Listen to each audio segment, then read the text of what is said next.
So we're at Shelbourne Stadium right now. Tonight it's a Tuesday evening. And what event is taking place tonight? Well, there is a different type of event on tonight. Suppose it's run by the Irish Greyhound Board under the guise of being a students' union. It's not a students' union because they got back to us and said they had nothing to do with it and they don't support it. So that's basically the situation.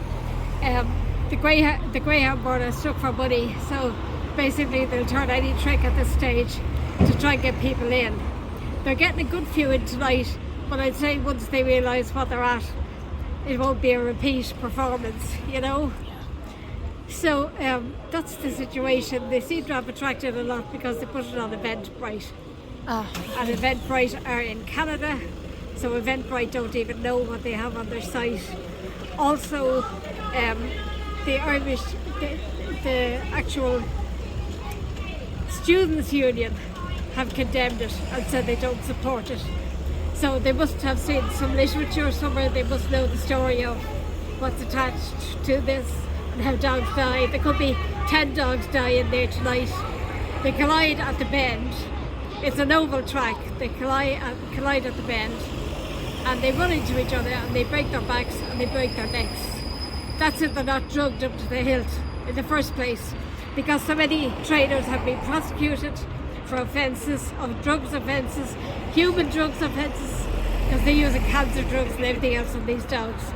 So these dogs are getting in desperate time, and the stupid people going in there don't realise that they're actually killing dogs if they're going in there by paying the money at the door, because that's what's keeping it going.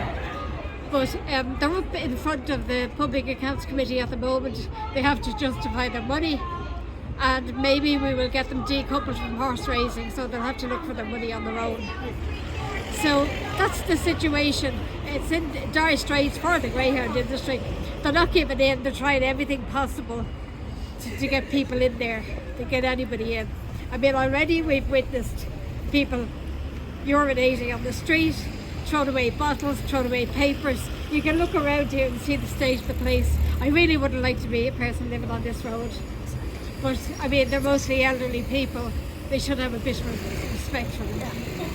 But I mean, my main concern is the dogs. The dogs are dying, they're getting killed, they're getting bred, they're getting thrown away, they're getting buried in pits. We're finding skeletons buried where they were buried possibly alive. And somebody has dug them up. There was some found near Newbridge track. Obviously, dogs that ran at Newbridge. So, I mean, how bad can it get? Yeah. Also, if they break a toe in there, they're killed because they're no good if they can't run. They're just property. So we have another situation, of course, with Taiwan and China. We have people in England fighting that for us at the moment to try and stop the exports. Very hard to trace because they go different routes. But they are ended up in China. There's supposed to be over 100 dogs, I think, at the moment, Irish dogs in China.